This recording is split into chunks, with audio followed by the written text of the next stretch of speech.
میں نے کہانی سیمی کے سپرد کر دی۔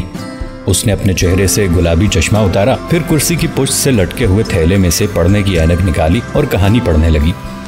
وہ پہلے سے بہت زیادہ دبلی ہو گئی تھی۔ اس کی آنکھوں تلے گہرے سیاہ حلقے تھے اور ہونٹوں کا رنگ کاسنی نظر آتا تھا۔ ہاتھوں کی نسیں بہت ابری ہوئی تھیں اور کہانی کا اسکرپٹ پکڑتے وقت اس کا ہاتھ تھوڑا تھوڑا سا لرزا تھا۔ پتہ نہیں میری خوش اعتمادی ساری کی ساری کہاں گئی۔ میں ذرا اسٹوڈیو کا چکر لگاؤں، سعید یہ کہہ کر باہر چلا گیا اور پروفیسر سہیل لا تعلقی سے چائے پیتے رہے۔ انہوں نے مجھ سے کوئی بات ہی نہ کی۔ حیدر ہمارے کالج کا لڑکا تھا۔ جن دنوں ہم سوشیولوجی میں تھے وہ انگریزی میں ایم اے کر رہا تھا۔ میں اس کی بیک گراؤنڈ سے تو آشنا نہیں، لیکن وہ انگریزی مباحثوں کی بڑی جانی پہچانی شخصیت تھی۔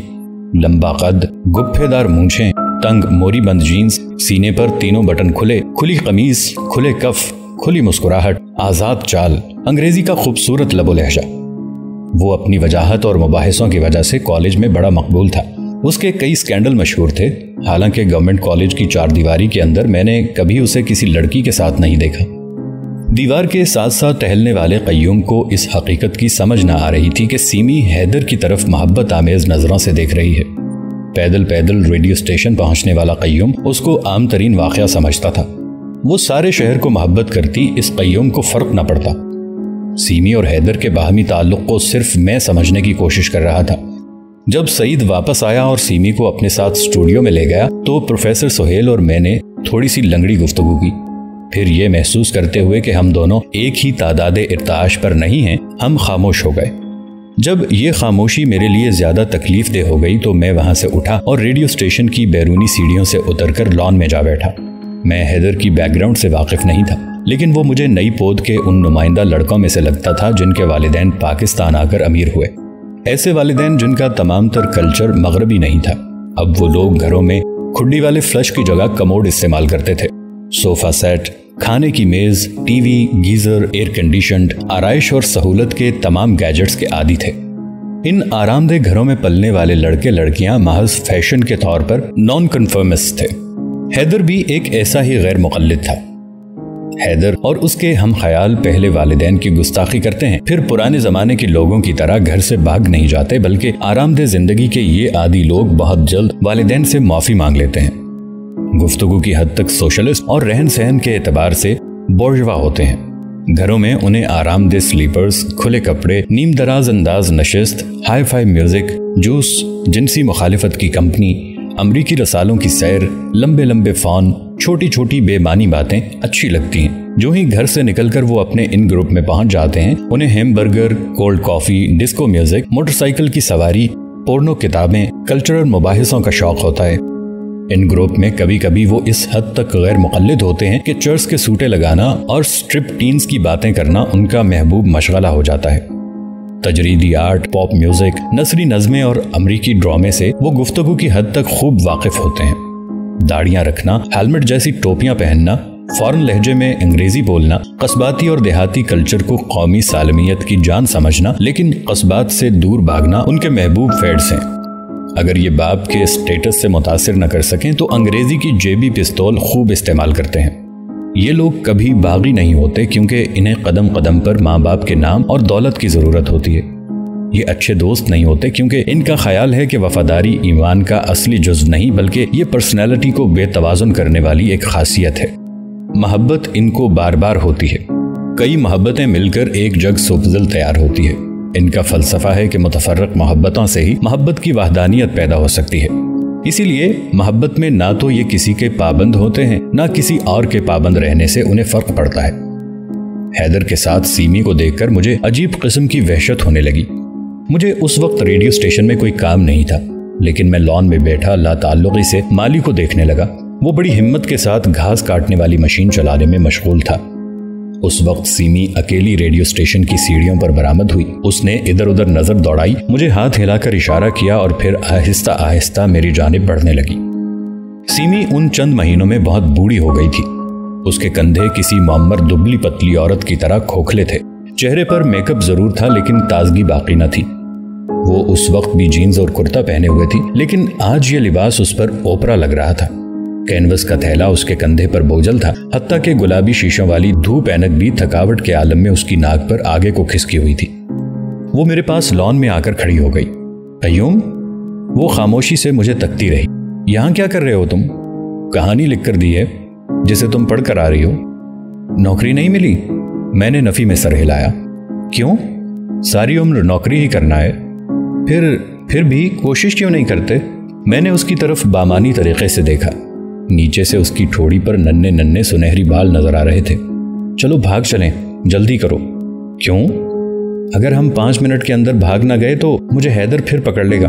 اس نے میری طرف ہاتھ بڑھایا۔ میں نے اس کا ہاتھ پکڑا جو بھیگے ہوئے پھول کی طرح ٹھنڈا تھا۔ جلدی کرو پلیز، میں حیدر اور پروفیسر سہیل کو الجھا کر آئی ہوں بڑی مشکل سے۔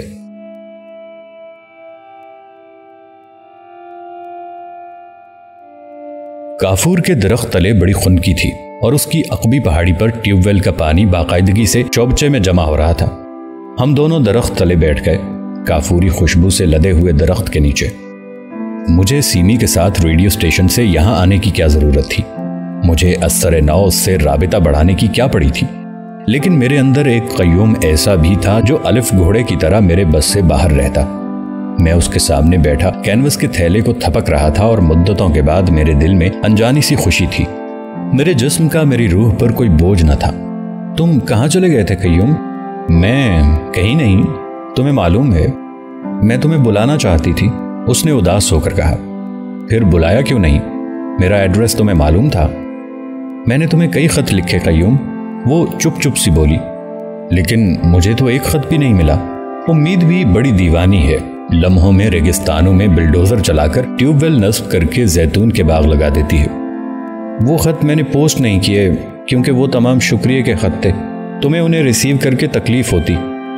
میرا دل کلائیوں کے قریب زور زور سے بجنے لگا۔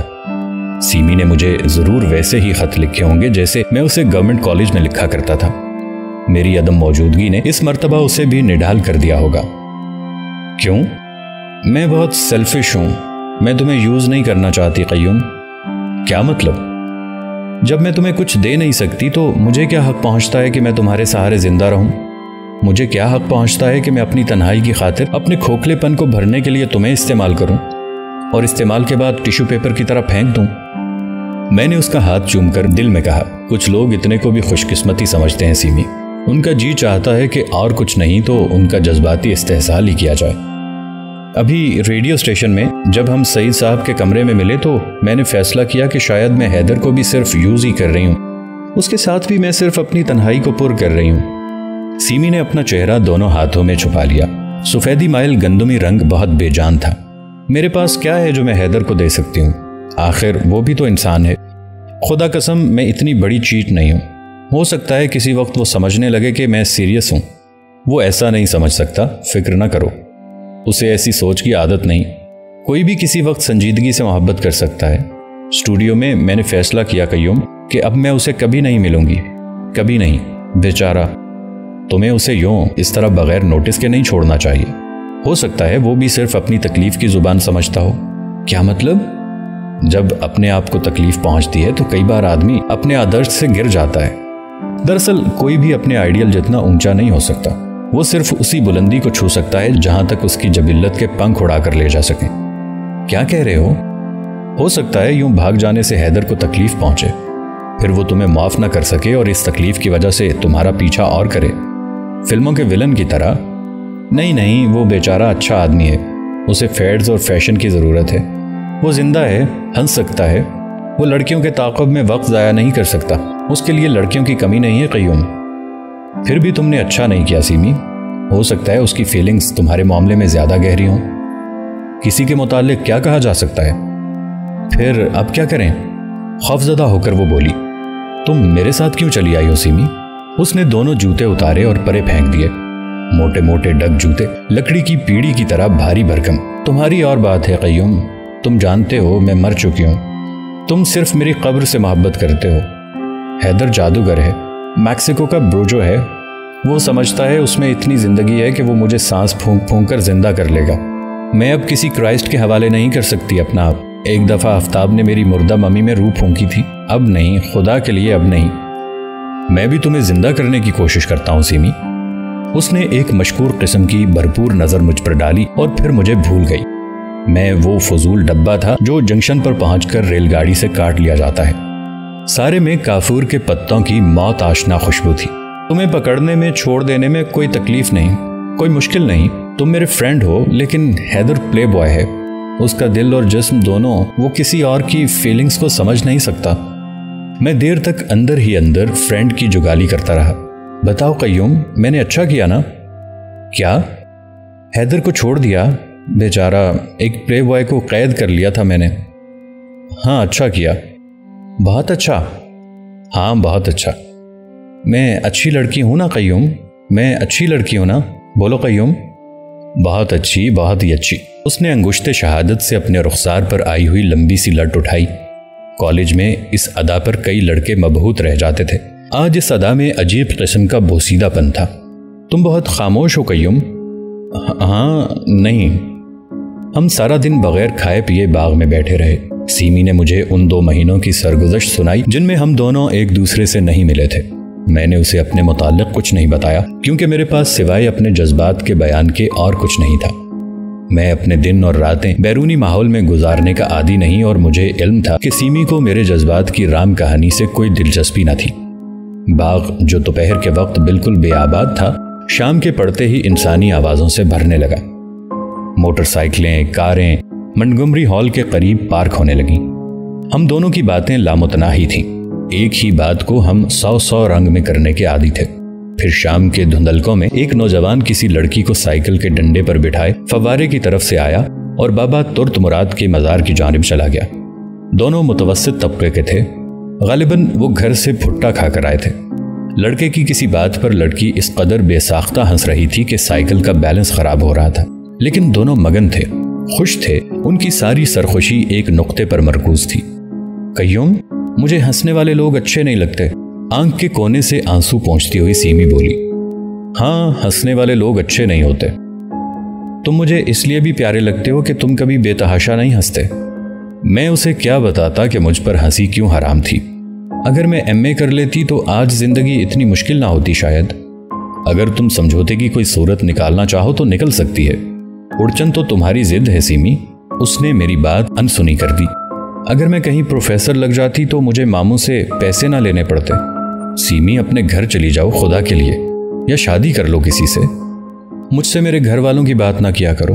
ساری مصیبت انہی لوگوں نے پیدا کی ہے۔ کیا انہیں معلوم ہے کہ تم YWCA میں رہتی ہو؟ پاپا کو معلوم ہے۔ پھر وہ اتنے بڑے بیوروکریٹ ہو کر تمہیں کیسے اجازت دیتے ہیں وہاں رہنے کی؟ سیمی زہر خند سے مسکرائی۔ بے وقوف آدمی، پاکستان کا اونچا بیوروکریٹ یہ تھوڑی سوچتا ہے کہ اس کی بیٹی کے کچھ مسائل ہیں۔ اس کے اپنے مسائل کی ذاتی کھیپ اتنی زیادہ ہے کہ وہ کسی کے متعلق کچھ سوچ ہی نہیں سکتا۔ جب پاپا صبح اٹھتے ہیں تو ان کے دماغ میں آفس، فائلیں، اپنی ساکھ، پوزیشن، سٹیٹس، انگنت مسئلے ہوتے ہیں۔ دفتر پہنچ کر وہ کام نہیں کر سکتے۔ وہاں بھی فون کالز، میٹنگز، میل ملاقاتی، دفتری مسائل میں وقت گزرتا ہے۔ شام کو اپنی برادری کے ساتھ کمیونیکیشن، فنکشنوں کا جائزہ، اپنی ساکھ کو مزید تقویت دینے کے مسئلے ہوتے ہیں۔ احمق آدمی، اتنے سارے ملبے میں اگر کبھی اسے مسرت کی تلاش بھی کرنی پڑے تو وہ بیٹی کے پاس بھاگا بھاگا تھوڑا آئے گا۔ وہ کسی نوجوان لڑکی کو نہ تلاش کرے گا۔ تمہاری ماں کچھ نہیں بولتی؟ مجھے اپنا ابا یاد آ گیا۔ چندرا کے بڑے آنگن میں ماں کے بغیر بے سہارا گھومتا ہوا ابا۔ ماں؟ وہ کیا بولے؟ جہاں تک مالی، مادی اور دنیاوی ساتھ ہے وہ اکٹھے ہیں، لیکن وہ ماما کے جذباتی اور روحانی سفر میں ساتھ نہیں دیتا، دے نہیں سکتا۔ غریب پاپا۔ کیا تمہارے پاپا کو معلوم ہے کہ تم ماموں سے پیسے لیتی ہو؟ وہ کچھ دیر ہنستی رہی، پھر بولی، غالباً جو پیسے ماموں مجھے دیتے ہیں وہ پاپا ہی سے لے کر دیتے ہیں۔ یہ سیکرٹ ہے ہم تینوں میں، مجھ میں، پاپا میں اور ماموں میں۔ تمہیں اپنے والدین پر ترس نہیں آتا؟ آتا ہے، بہت آتا ہے۔ دراصل تعلیم یافتہ اولاد کبھی والدین کے ساتھ رہ ہی نہیں سکتی۔ ہم تینوں اکٹھے رہنے کے پروسیس میں ایک سیچوریٹڈ پوائنٹ پر آ گئے تھے۔ یہ کیا فلسفہ ہے؟ سانجھی فیملی لائف میں ہر روز گھر کا ہر فرد کچھ نہ کچھ پول کرتا ہے، مالی، جذباتی، روحانی قربانیاں دینا پڑتی ہیں۔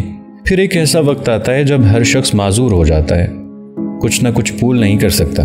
یہ سیچوریٹڈ کیفیت کرسٹلز کو جنم دیتی ہے۔ پہلے خاندان محلول ہوتا ہے، پھر دانہ دانہ ہو کر بکھرنے لگتا ہے، گھر کی اس حالت کو چھوڑ کر بھاگتا ہے۔ افسوس، پناہ کہیں نہیں ملتی۔ تمہارا جی نہیں چاہتا ماما سے ملنے کو؟ سیمی دکھ سے ہنسنے لگی۔